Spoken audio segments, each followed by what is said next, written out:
വാർത്താമഴയിലേക്ക് വീണ്ടും സ്വാഗതം. രാഹുൽ മാങ്കൂട്ടത്തിനെതിരെ കേസെടുത്തതിന് പിന്നാലെ തുടർ നടപടികൾ വേഗത്തിലാക്കാൻ ക്രൈംബ്രാഞ്ച് പ്രത്യേക സംഘത്തെ നിയോഗിച്ചായിരിക്കും അന്വേഷണം.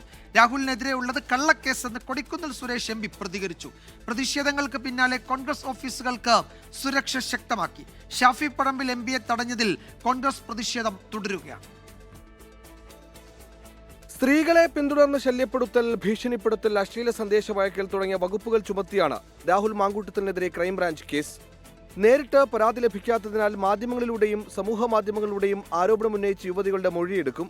തിരുവനന്തപുരത്തും എറണാകുളത്തും പോലീസിൽ ലഭിച്ച പരാതികൾ കൂടി ക്രൈംബ്രാഞ്ച് അന്വേഷണ പരിധിയിൽ കൊണ്ടുവരും. പരാതിക്കാരും തെളിവുമില്ലാതെയാണ് കേസെന്ന് കൊടിക്കുന്നിൽ സുരേഷ് എം പി. ഒരു പരാതിയില്ലാതെ, അതുപോലെ തന്നെ ഒരു തെളിവില്ലാതെ ഒരു കേസ് ആർക്കെതിരെ എടുത്താലും ആ കേസ് എങ്ങനെയാണ് നിലനിൽക്കുന്നത്? ഇന്നലെ നടന്ന യൂത്ത് കോൺഗ്രസ് ക്ലിഫ് ഹൗസ് മാർച്ചിലെ സംഘർഷവുമായി ബന്ധപ്പെട്ട് 28 പേർക്കെതിരെ പോലീസ് കേസെടുത്തു. സംഘർഷങ്ങളുടെ പശ്ചാത്തലത്തിൽ KPCC ഓഫീസിലും തിരുവനന്തപുരം DCCയിലും പോലീസ് കാവലേർപ്പെടുത്തി. ഷാഫി പറമ്പിൽ എം പിയെ വടകരയിൽ ഡിവൈഎഫ്ഐ പ്രവർത്തകർ തടഞ്ഞ സംഭവത്തിൽ പ്രതിഷേധിച്ച് തൃശൂരിൽ യൂത്ത് കോൺഗ്രസ് നടത്തിയ മാർച്ചിൽ സംഘർഷമുണ്ടായി. സ്വരാജ് റൗണ്ടിലെ CPIMന്റെ ഫ്ലെക്സുകളും യൂത്ത് കോൺഗ്രസ് പ്രവർത്തകർ വലിച്ചു കീറി. News desk 24. രാഹുൽ മാങ്കൂട്ടത്തിനെതിരെ പാലക്കാട് ഗൃഹസന്ദർശന ക്യാമ്പയിനുമായി ഡിവൈഎഫ്ഐ. രാഹുലിനെതിരായ ആരോപണങ്ങളിൽ കഴമ്പുണ്ടെങ്കിൽ MLA സ്ഥാനം ഒഴിയണമെന്ന് ചില വോട്ടർമാർ പ്രതികരിച്ചു. അതേസമയം MLA ഓഫീസിന്റെ പ്രവർത്തനം സാധാരണ നിലയിലെന്നും അടുത്ത ദിവസങ്ങളിൽ തന്നെ രാഹുൽ മണ്ഡലത്തിലെത്തുമെന്നും ജീവനക്കാർ പറഞ്ഞു. രാഹുൽ മാങ്കൂട്ടത്തിനെതിരെ ഗൃഹസന്ദർശന ക്യാമ്പയിൻ നടത്തി പാലക്കാട്ട് പ്രതിഷേധം ശക്തമാക്കുകയാണ് ഡിവൈഎഫ്ഐ. ജില്ലാ സെക്രട്ടറി KC റിയാസുദ്ദീന്റെ നേതൃത്വത്തിലാണ് ക്യാമ്പയിൻ. കഴിഞ്ഞ തെരഞ്ഞെടുപ്പിൽ അദ്ദേഹത്തിന് വലിയ ഭൂരിപക്ഷം കിട്ടിയ പ്രദേശങ്ങളിൽ ഉൾപ്പെടെ അദ്ദേഹത്തിനെതിരായി ആളുകൾ രംഗത്ത് വരികയാണ്. ഇത് ആര് മനസ്സിലാക്കണം? VD സതീശൻ മനസ്സിലാക്കണം. ഇത് ഷാഫി പറമ്പിൽ മനസ്സിലാക്കണം. ആരോപണങ്ങളിൽ കഴമ്പുണ്ടെങ്കിൽ രാഹുൽ MLA സ്ഥാനം രാജിവെക്കണമെന്ന് മണ്ഡലത്തിലെ ചില വോട്ടർമാരും അഭിപ്രായപ്പെട്ടു.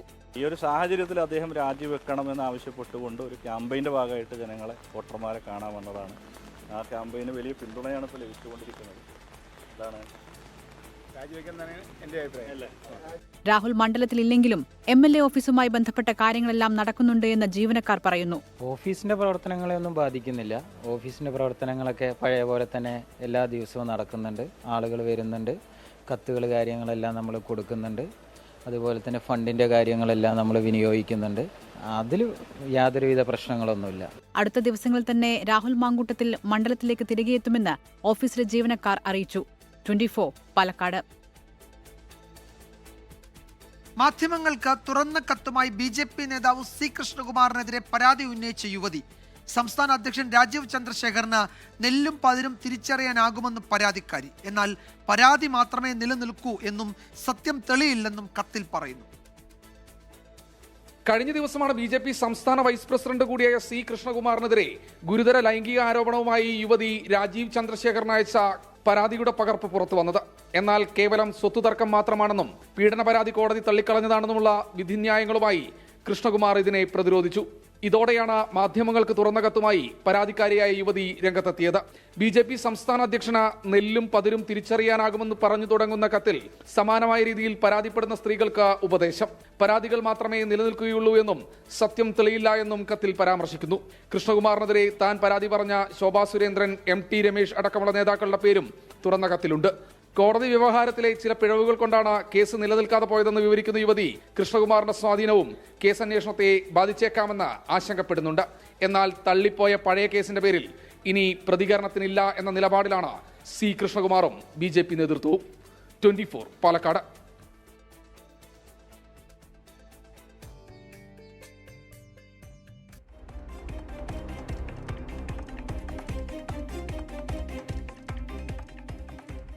മുഖ്യമന്ത്രി പദവി ഉൾപ്പെടെ ഒരു സ്ഥാനവും ആഗ്രഹിച്ചിട്ടില്ലെന്ന് വ്യക്തമാക്കി ഡോക്ടർ ശശി തരൂർ MP. സ്ഥാനമാനങ്ങൾ താൻ ആഗ്രഹിച്ചിട്ടില്ല എന്നാണ് എക്കണോമിക് ടൈംസ് സംഘടിപ്പിച്ച പരിപാടിയിൽ ഡോക്ടർ ശശി തരൂർ നിലപാട് വ്യക്തമാക്കിയത്. ഹർത്താൽ നിരോധിച്ച് നിക്ഷേപ സംരക്ഷണ നിയമം പാസ്സാക്കണമെന്നും കേരളത്തെ നിക്ഷേപ സൗഹൃദ സംസ്ഥാനമാക്കുന്നതിനുള്ള നീക്കങ്ങൾക്ക് നേതൃത്വം നൽകാൻ തയ്യാറാണ് എന്നും ശശി തരൂർ പറഞ്ഞു. കേരളത്തിൽ UDF അധികാരത്തിലെത്തിയാൽ ഏറ്റവും അധികം ആളുകൾ മുഖ്യമന്ത്രി സ്ഥാനത്തേക്ക് പിന്തുണയ്ക്കുന്നത് തന്നെയാണെന്ന സർവേ ഫലം ഡോക്ടർ ശശി തരൂർ സമൂഹമാധ്യമത്തിൽ പങ്കുവച്ചത് ഏറെ വിവാദമായിരുന്നു. കോൺഗ്രസിനെ പ്രതിരോധത്തിലാക്കിയ സംഭവത്തിൽ ശശി തരൂരിന് കടുത്ത വിമർശനങ്ങൾ നേരിടേണ്ടി വന്നിരുന്നു.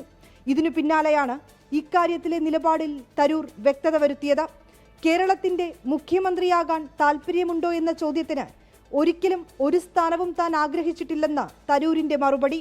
Absolutely never sought after any position in my entire career. Every job I have held from my UN days onwards, people have sought me out and said, we need you for this, and I have served. That's basically been the way it's been. I don't think there's a single person on this planet who can turn around and say that Shashi asked for something or did something. Congress അധ്യക്ഷ സ്ഥാനത്തേക്ക് താൻ തന്നെയാണ് തന്റെ പേര് മുന്നോട്ട് വച്ചതെന്നും പലരും ആവശ്യപ്പെട്ടതനുസരിച്ചായിരുന്നു അതെന്നും തരൂർ. കേരളത്തെ നിക്ഷേപ സൗഹൃദ സംസ്ഥാനമാക്കണം, ഇതിനുള്ള നീക്കങ്ങൾക്ക് നേതൃത്വം നൽകാൻ താൻ തയ്യാറെന്നും ശശി തരൂർ വ്യക്തമാക്കി.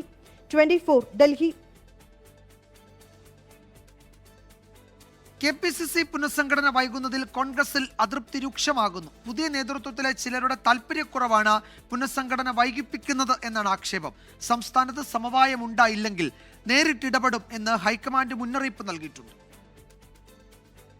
KPCCയുടെ പുതിയ നേതൃത്വത്തെ പ്രഖ്യാപിച്ചതിന് പിന്നാലെ തന്നെ പുനഃസംഘടന പൂർത്തിയാക്കാനായിരുന്നു ലക്ഷ്യമിട്ടിരുന്നത്. നിലമ്പൂർ ഉപതെരഞ്ഞെടുപ്പ് മൂലം നീണ്ടുപോയ പുനഃസംഘടന ഓഗസ്റ്റ് ആദ്യവാരത്തിനകം പൂർത്തിയാക്കണമെന്ന് അന്തിമ ധാരണയിലെത്തിയിരുന്നു. നേതൃത്വം ഡൽഹിയിൽ ക്യാമ്പ് ചെയ്ത് നടത്തിയ ചർച്ചയ്ക്കൊടുവിൽ കൈമാറിയ ജംബോ പട്ടിക ഹൈക്കമാൻഡ് നിരസിച്ചതോടെ പുനഃസംഘടന വീണ്ടും നീണ്ടു. സംസ്ഥാനത്തെത്തി സമവായം ഉണ്ടാക്കി പട്ടിക കൈമാറണമെന്ന് നിർദ്ദേശിച്ചിരുന്നെങ്കിലും അത് അനന്തമായി നീളുകയാണെന്നാണ് കോൺഗ്രസിൽ ഉയരുന്ന പരാതി. ഈ മാസം 31-നകം പുനഃസംഘടന പൂർത്തിയാക്കണമെന്ന ഹൈക്കമാൻഡ് നിർദ്ദേശം വന്നതിനെ തുടർന്ന് കഴിഞ്ഞ 20-ന് ഇന്ദിരാഭവൻ വെച്ച് KPCC അധ്യക്ഷനും പ്രതിപക്ഷ നേതാവും AICC ജനറൽ സെക്രട്ടറി ദീപാദാസ് മുൻഷിയുടെ സാന്നിധ്യത്തിൽ ചർച്ച നടത്തിയിരുന്നു. 1 മണിക്കൂർ മാത്രം നീണ്ട ചർച്ച പിന്നെയും തുടരാൻ ധാരണയായിരുന്നെങ്കിലും KPCC അധ്യക്ഷനും പ്രതിപക്ഷ നേതാവും പിന്നീട് പുനഃസംഘടനാ വിഷയത്തിൽ ഒരുമിച്ചിരുന്നിട്ടില്ല. ഇതിനിടെ രാഹുൽ വിവാദമുണ്ടായത് കാരണമാണെങ്കിലും പുതിയ നേതൃത്വത്തിന്റെ താൽപര്യക്കുറവ് മൂലമാണ് ചർച്ച നീണ്ടുപോകുന്നതെന്നാണ് ആക്ഷേപം. KPCCയുടെ പുതിയ നേതൃത്വത്തിലെ യുവാക്കളെ ലക്ഷ്യം വെച്ചാണ് ഈ പരാതികൾ. ഭാരവാഹികളില്ലാത്തതുകൊണ്ട് എല്ലാ ഉത്തരവാദിത്വവും ഇപ്പോൾ പുതിയ നേതൃത്വമാണ് നിർവഹിക്കുന്നത്. ഇത് നഷ്ടപ്പെടാതിരിക്കുന്നതിന് വേണ്ടിയാണ് പുനഃസംഘടന നീട്ടിക്കൊണ്ടു പോകുന്നതെന്നാണ് പരാതി. പ്രതിപക്ഷ നേതാവും KPCC അധ്യക്ഷനും ഒരുമിച്ചിരുന്നാൽ പരിഹരിക്കാവുന്ന തർക്കങ്ങളെ പുനഃസംഘടന സംബന്ധിച്ച് പാർട്ടിയിലുള്ളൂ. എന്നിട്ടും ചർച്ച നടക്കാത്തത് താൽപര്യക്കുറവുകൊണ്ടാണെന്നും ആക്ഷേപമുണ്ട്. ഓണം കഴിഞ്ഞാൽ തദ്ദേശ തെരഞ്ഞെടുപ്പിന്റെ നടപടികൾ തുടങ്ങും. അതുകൊണ്ട് തന്നെ പുനഃസംഘടന പിന്നെയും നീണ്ടേക്കുമെന്ന ആശങ്കയാണ് പരാതികളുടെ അടിസ്ഥാനം. സംസ്ഥാനത്ത് സമവായം ഉണ്ടായില്ലെങ്കിൽ നിരീക്ഷകർ വഴി ഇടപെടുമെന്ന് ഹൈക്കമാൻഡ് മുന്നറിയിപ്പ് നൽകിയതായും സൂചനയുണ്ട്. ആർ ശ്രീജിത്ത്, 24 തിരുവനന്തപുരം. പ്രേക്ഷകർക്ക് ഓണക്കോടി സ്വന്തമാക്കാനുള്ള അടുത്ത ചോദ്യത്തിലേക്കാണ് നമ്മൾ കടക്കുന്നത്. നെഹ്റു ട്രോഫി ജലമേളയിലെ നിലവിലെ ജേതാക്കൾ ആരാണ്? ഇപ്പോൾ സ്ക്രീനിൽ കാണുന്ന QR കോഡ് സ്കാൻ ചെയ്ത് ശരി ഉത്തരം നൽകുന്നവരിൽ നിന്ന് വിജയികളെ തെരഞ്ഞെടുക്കും.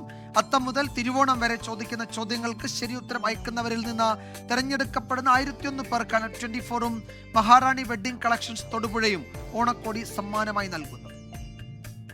മഹാറാണി വെഡ്ഡിംഗ് കളക്ഷൻസ് 24 ഓണക്കോടി സമർപ്പിക്കുന്നത് house of saris by Maharani wedding collections Thodupuzha.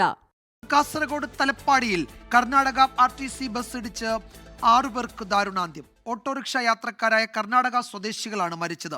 Bus നിയന്ത്രണം വിട്ട 2 ഓട്ടോറിക്ഷകളിലും ബസ് കാത്തുനിൽക്കുന്നവരെയും ഇടിച്ചു വീഴ്ത്തുകയായിരുന്നു. അപകടമുണ്ടാക്കിയ കർണാടക RTC ബസിന്റെ ഡ്രൈവർ നിജിലിംഗപ്പയെ മഞ്ചേശ്വരം പോലീസ് അറസ്റ്റ് ചെയ്തു.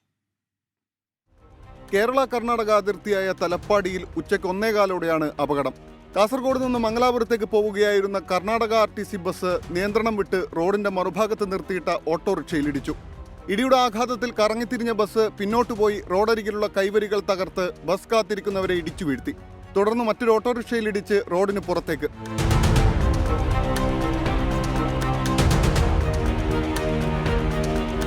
അപകടത്തിൽപ്പെട്ടവരെ മംഗൽപാടി താലൂക്ക് ആശുപത്രിയിലും മംഗലാപുരത്തെ ആശുപത്രിയിലും എത്തിച്ചു. ഇതുവരെ ഇൻഫർമേഷൻ കിട്ടിയിട്ടുള്ളത് 6 പേര് മരിച്ചു. 2 പേര് ഇപ്പോൾ നിലവിൽ ഹോസ്പിറ്റലിലാണ്. അതിൽ ഒരാളുടെ കണ്ടീഷൻ വളരെ സീരിയസ് ആയിട്ടുണ്ട്. ഗുരുതരമായി പരിക്കേറ്റ 2 പേർ ചികിത്സയിലാണ്. തിരിയുന്ന സൗണ്ട് കേട്ട് അത് കേട്ടപ്പോൾ ഞാൻ വണ്ടിയിൽ നിന്ന് ഇറങ്ങുമ്പോൾ വണ്ടി കടിച്ച് പിന്നെ ബസ്സിൻ്റെ ബാക്ക് തട്ടി ഞാൻ തെറിച്ച് പിന്നീട് കാണിച്ചു വണ്ടി മറിഞ്ഞിട്ടുണ്ട്. പിന്നെ അവിടെ ഒരു വണ്ടി ഇടിച്ചിട്ടുണ്ടായിരുന്നു.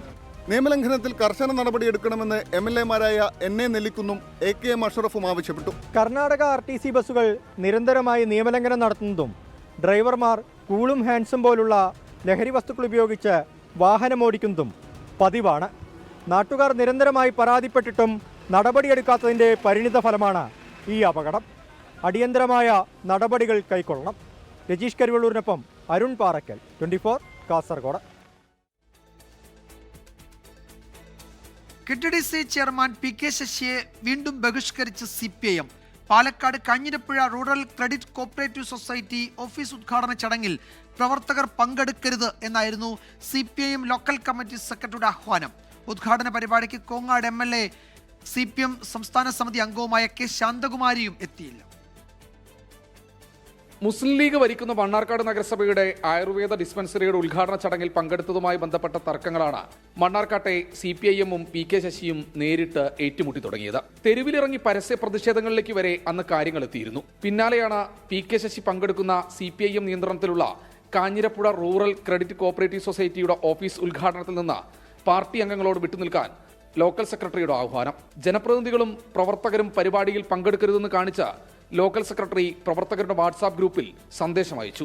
സ്ഥലം MLA ആയ K ശാന്തകുമാരി, പഞ്ചായത്ത് അധ്യക്ഷ സതി രാമരാജൻ ഉൾപ്പെടെയുള്ളവർ ഉദ്ഘാടന പരിപാടിക്ക് എത്തിയില്ല. കണ്ണുരുട്ടി പേടിപ്പിക്കാൻ നോക്കേണ്ടെന്നും പാപത്തിന്റെ ശിക്ഷ എന്താണെന്ന് ബൈബിൾ നോക്കി പഠിക്കണമെന്നും സൊസൈറ്റി ഉദ്ഘാടനം ചെയ്ത PK ശശി വിമർശിച്ചു. എന്നാൽ വിട്ടുനിന്നത് മനഃപൂർവ്വമല്ലെന്നും കോങ്ങാട്ടെ അപകടവുമായി ബന്ധപ്പെട്ട കാര്യങ്ങളിൽ തിരക്കുണ്ടായിരുന്നുവെന്ന് സംഘാടകരെ അറിയിച്ചിരുന്നുവെന്നും MLA K ശാന്തകുമാരി വിശദീകരിച്ചു. മണ്ണാർക്കാട് പാർട്ടിക്കകത്തെ ചേരിതിരിവ് പാർട്ടി ജില്ലാ നേതൃത്വത്തിന് ഇതുവരെ പരിഹരിക്കാൻ കഴിഞ്ഞിട്ടില്ല.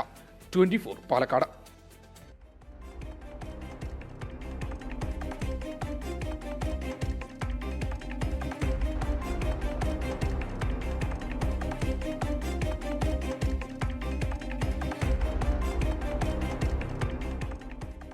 വോട്ടുകൊള്ളയുടെ കൂടുതൽ തെളിവുകൾ ഉടൻ പുറത്തുവിടുമെന്ന് ലോക്സഭാ പ്രതിപക്ഷ നേതാവ് രാഹുൽ ഗാന്ധി.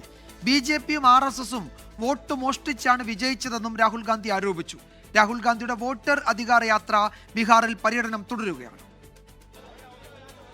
ജാനകി മന്ദിറിൽ ദർശനം നടത്തിയ ശേഷമാണ് 12ാം ദിവസം രാഹുലിന്റെ യാത്ര പുനരാരംഭിച്ചത്.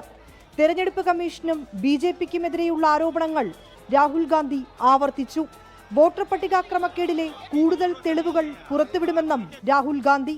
വോട്ടർ അധികാർ യാത്ര അവസാനിക്കാൻ 3 ദിവസം മാത്രം ബാക്കി നിൽക്കെയാണ് രാഹുൽ ഗാന്ധിയുടെ പ്രതികരണം.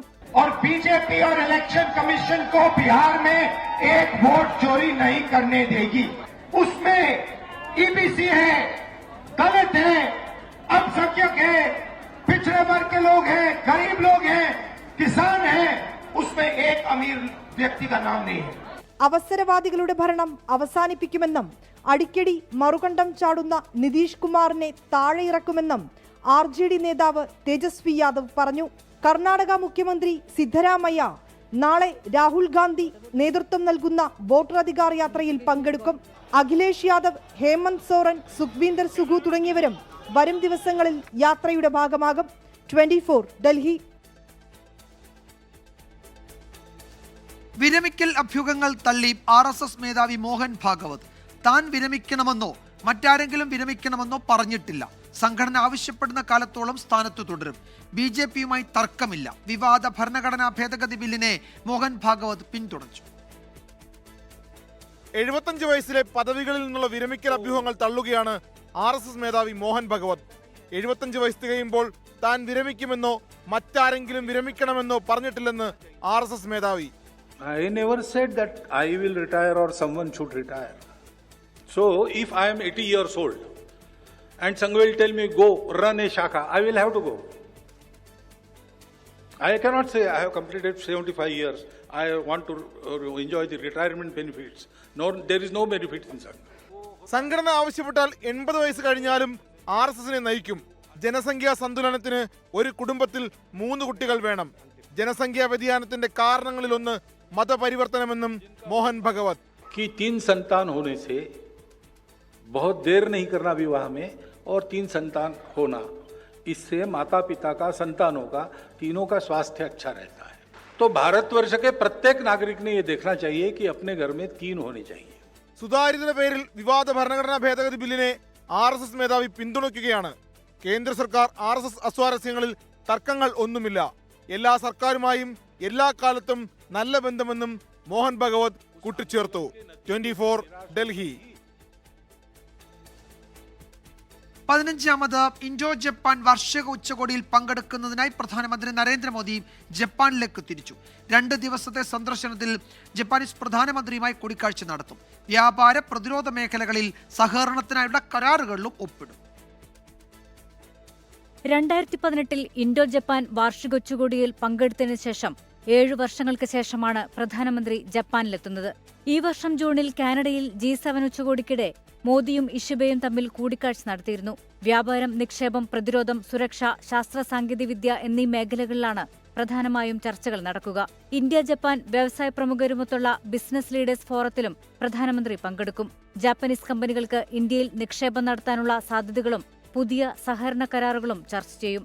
ജാപ്പനീസ് സെമി കണ്ടക്ടർ കമ്പനിയായ ടോക്കിയോ ഇലക്ട്രോൺ ഫാക്ടറിയും ബുള്ളറ്റ് ട്രെയിനിന്റെ കോച്ചുകളുണ്ടാക്കുന്ന പ്ലാന്റും സന്ദർശിക്കും. മുംബൈ അഹമ്മദാബാദ് ബുള്ളറ്റ് ട്രെയിനിനായുള്ള ധാരണയും ഒപ്പുവയ്ക്കുമെന്നാണ് പ്രതീക്ഷ. ജപ്പാൻ സന്ദർശനത്തിന് ശേഷം മോദി ഷാങ്ഹായ് കോർപ്പറേഷൻ ഓർഗനൈസേഷന്റെ ഉച്ചകോടിക്കായി ചൈനയിലേക്ക് പോകും. International desk 24. പ്രേക്ഷകർക്ക് ഓണക്കോടി സ്വന്തമാക്കാനുള്ള അടുത്ത ചോദ്യത്തിലേക്ക്. കേരള ക്രിക്കറ്റ് ലീഗിൽ തിരുവനന്തപുരം റോയൽസിനെതിരെ സഞ്ജു സാംസൺ ഇന്ന് എത്ര റൺസാണ് നേടിയത്? ഇപ്പോൾ സ്ക്രീനിൽ കാണുന്ന QR കോഡ് സ്കാൻ ചെയ്ത് ശരി ഉത്തരവ് നൽകുന്നവരിൽ നിന്ന് വിജയികളെ തെരഞ്ഞെടുക്കും. അത്തം മുതൽ തിരുവോണം വരെ ചോദിക്കുന്ന ചോദ്യങ്ങൾക്ക് ശരി ഉത്തരം അയക്കുന്നവരിൽ നിന്ന് തെരഞ്ഞെടുക്കപ്പെടുന്ന 1001 പേർക്കാണ് 24ഉം മഹാറാണി വെഡ്ഡിംഗ് കളക്ഷൻസ് തൊടുപുഴയും ഓണക്കോടി സമ്മാനമായി നൽകുന്നത്. മഹാറാണി വെഡിംഗ് കളക്ഷൻസ് 24 ഓണക്കോടി സമർപ്പിക്കുന്നത് house of saris by Maharani wedding collections Thodupuzha. TVK നേതാവ് വിജയുടെ കച്ചത്തീവ് ദ്വീപ് പരാമർശത്തിൽ വിവാദം ചൂടുപിടിക്കുന്നു. ദ്വീപ് ഇന്ത്യക്ക് കൈമാറില്ല എന്നാണ് വിജയുടെ പരാമർശത്തിന് ശ്രീലങ്കൻ സർക്കാരിന്റെ പ്രതികരണം. പഠിച്ചിട്ട് സംസാരിക്കണമെന്ന് പ്രധാനമന്ത്രി നരേന്ദ്രമോദിക്കെതിരായ വിജയുടെ വിമർശനത്തിന് BJPയും മറുപടി പറഞ്ഞു.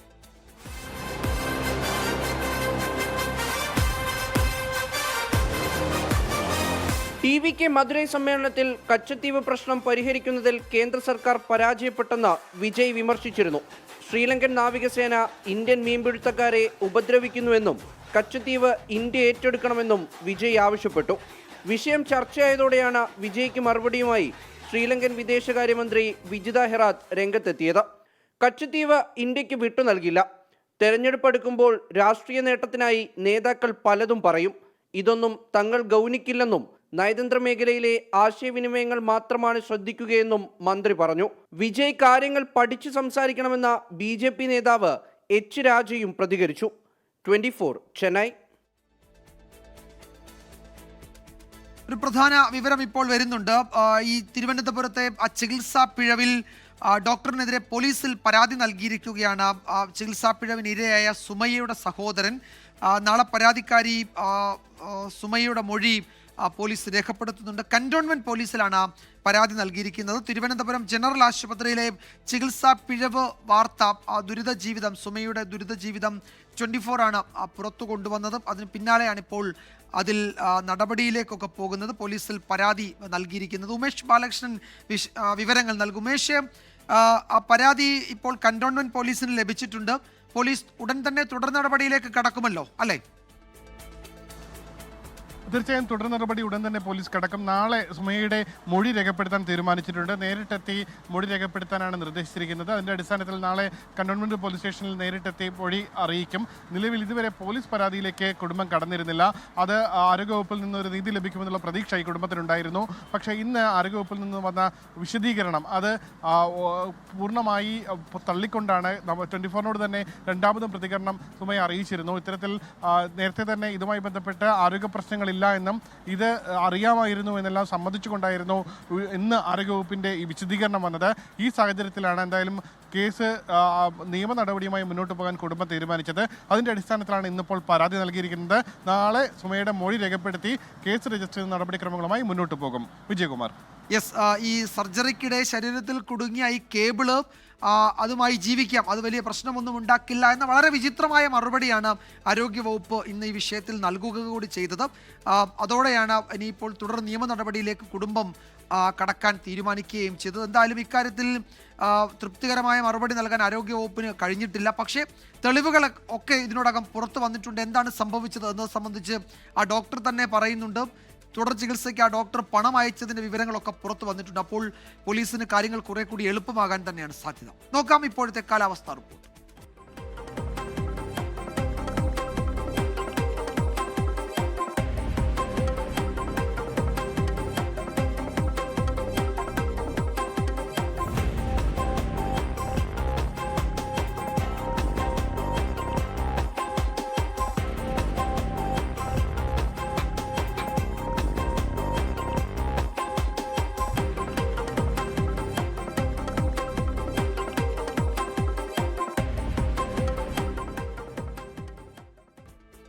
റിപ്പോർട്ടോടെ വാർത്താമഴി അവസാനിക്കുന്നു.